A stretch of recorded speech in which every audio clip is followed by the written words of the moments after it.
Hi everyone, David Aragona and Mike Beer here taking a look at the DRF Wednesday race of the day, which is the feature race at Saratoga. The eighth on that card is the Johnstone, going the 7 furlong distance for the New York bred fillies and mares. This is a race that was previously known as the Johnstone Mile Handicap. It is now no longer a handicap and also no longer run at a miles. I think Saratoga's been cutting down the number of races they run out at that Wilson Chute, especially at the stakes level. And Mike, with changing the distance to 7 furlongs, this drew a pretty nice competitive field of 11 runners. Yeah, I like the field that they pulled together here. It feels like a really competitive race. And even as I say that, David, I think it's competitive.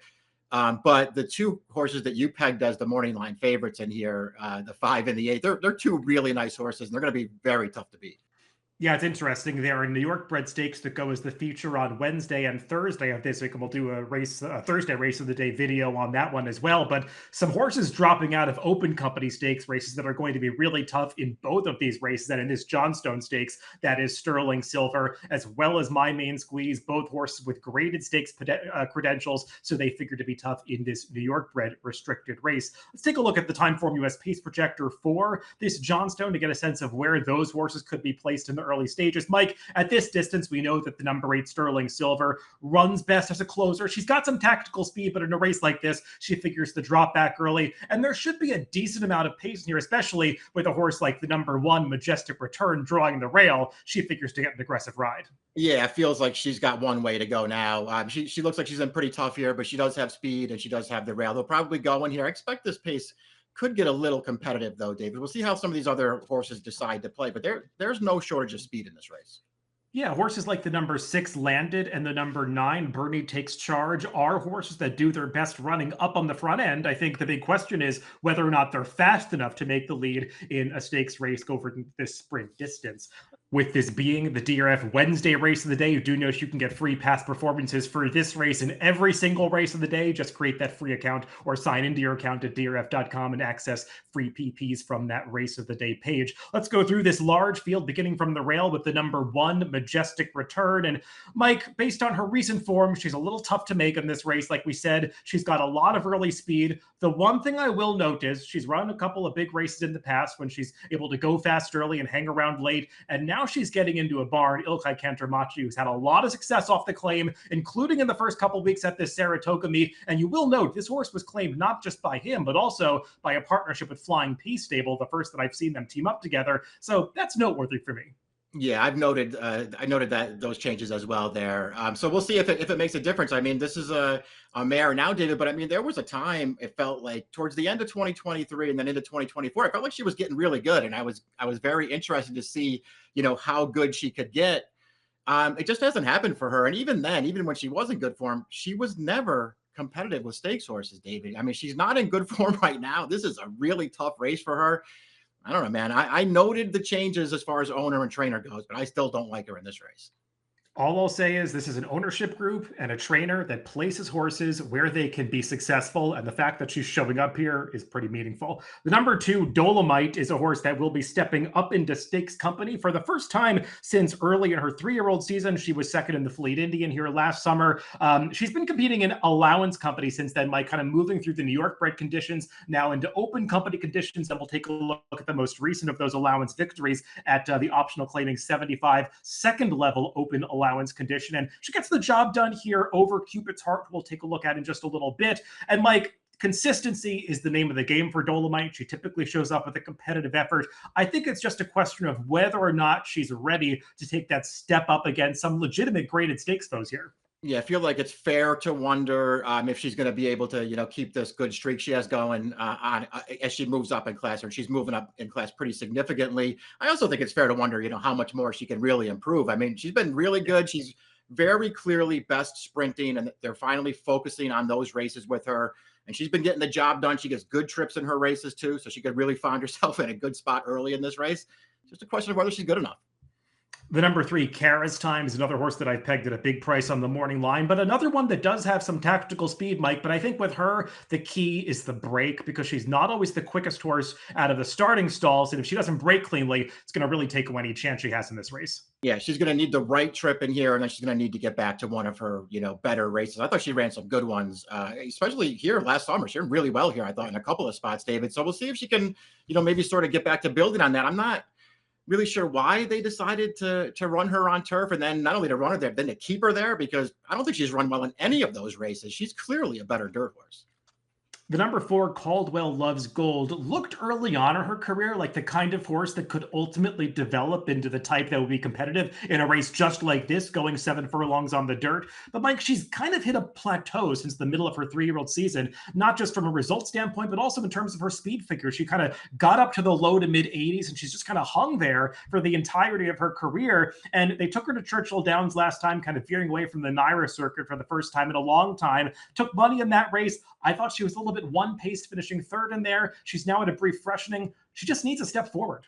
Yeah, just going to have to run a faster race here. She's hoping that that the pace really heats up in this race, because I feel like her only chance here, David, is to sort of sit back, get a fast pace to come running after, and then make one run through the stretch here and just see if everything will work out for her. I thought she was pretty tough to like in this race. The number 5, My Main Squeeze, is one of the 2 key protagonists in this race, at least from a wagering standpoint, because she's run some really nice races against graded stakes companies. She was the winner of the Grade 2 8 Bells on Kentucky Derby weekend, going back a couple of seasons. And Mike, she came back to the races this year as a 4-year-old with a pretty nice 3rd place finish in the Grade 1 Madison, looking like the kind of performance that she might be able to build on in Grade 1 and Grade 2 company down the line. It hasn't really happened. She was disappointing as the favorite in the Ruffian 2 back, and really took a step backwards last time in the Chicago. That's what I thought too. I mean, I don't want to sit here and suggest that I'm ready to like totally give up on her now, but boy, I really thought she'd run way better in those last 2 races than she did. Because like you, I thought her Madison was pretty good. She's obviously got the credentials to be tough here. Her good race is going to make her really, really dangerous in here. But let's see if she can rebound here as Maker gives her a little bit of class relief. Yeah, the class relief is really key for her because she hasn't competed against New York breds in a very long time. The number 6, Landed, is a horse that has achieved some nice results during her career. She's won multiple stakes against New York breds, including the Broadway that we'll take a look at 2 back in her past performances. And this is going all the way back to February, like a lot of Wesley Ward trainees. This one doesn't run that frequently, but when she does, she typically shows up with a very good effort, and she was able to hold off some late runners this day. Like, looking back at this buyer speed figure, I think the 79 she got for this race has proven to be a little bit low. I think this field was better than that, but she did come back in her next race at Keeneland, stretching out around 2 turns, couldn't get the lead in there, didn't really deliver her top effort. We'll see if she can be more forwardly placed in this spot. I think she can be. She's got a lot of early speed when they decide to use it. And David, I know that she won the Fleet Indian up here last year around 2 turns, going 9 furlongs. She's won around 2 turns against Open Company in the past as well. I think she's way better sprinting. She's got a lot of speed. I love her going shorter in her races. I don't think she has that standout figure yet, but I think she's pretty good. I think she's better than she looks on paper, and I'm using her in this race.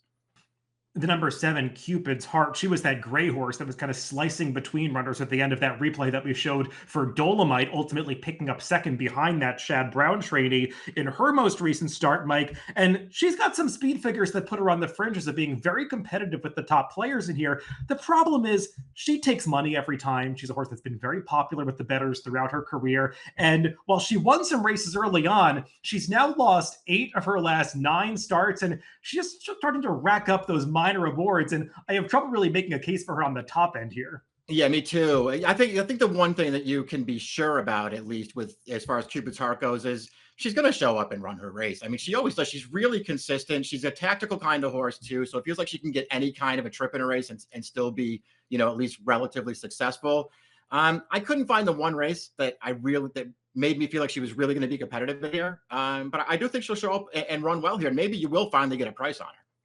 I should note she is another one who consistently has issues at the start. She broke slowly again last time. Otherwise, she might have beaten Dolomite. And in a large field like this, you don't want to get left at the gate. The number 8, Sterling Silver. I pegged her as the lukewarm morning line favorite, Mike, and I just think she's got a body of work that makes her a very logical contender in here. I respect her versatility. They've tried a variety of distances with her over the course of the last couple of seasons, and she's really been able to adapt her running style to compete at any distance. She races up closer to the pace when they go slower fractions over longer distances. She can come from further back when they go sprint distances like this with faster paces. And they tried to make her get 9 furlongs again last time in the critical eye. She was a heavy favorite. I know she lost. That's just way too far for her. She's getting back into the perfect kind of spot here. Yeah, agreed. I mean, it may not look, it may look like if you just isolate the 2 times that they went 9 furlongs with her recently, and she just missed in both of those races, you just sort of feel like, she can do anything.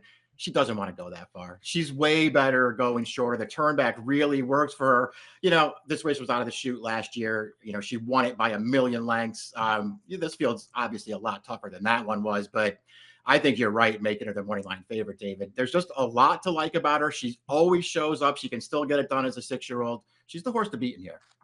The number 9, Bernie Takes Charge, was the horse that pulled off an upset against Sterling Silver, who we were just talking about in the critical eye last time out. We'll take a look at the stretch run of that race. Kind of interestingly, they were the number 9 and number 8 that day, and they've got the same saddle towels in this Johnstone that we're taking a look at on Wednesday. And like that Sterling Silver, the gray horse, looming up on the outside of Bernie Takes Charge, looks like she might be able to forge past, but kind of what we were talking about, how she doesn't possess that same late kick going the 9 furlong distance. You can see it here because she's just flattening out at the end of this race. And also, Mike, Bernie Takes Charge. She is a horse that has proven that she can get pretty game when she's able to get to the front end and set fractions that are comfortable for her. I think the big question is, will Bernie Takes Charge be up close in a comfortable pace this time? Yeah, exactly. We wonder what kind of trip she's going to be able to get in here because she does want to sort of be forward. I guess a fast pace could work against her.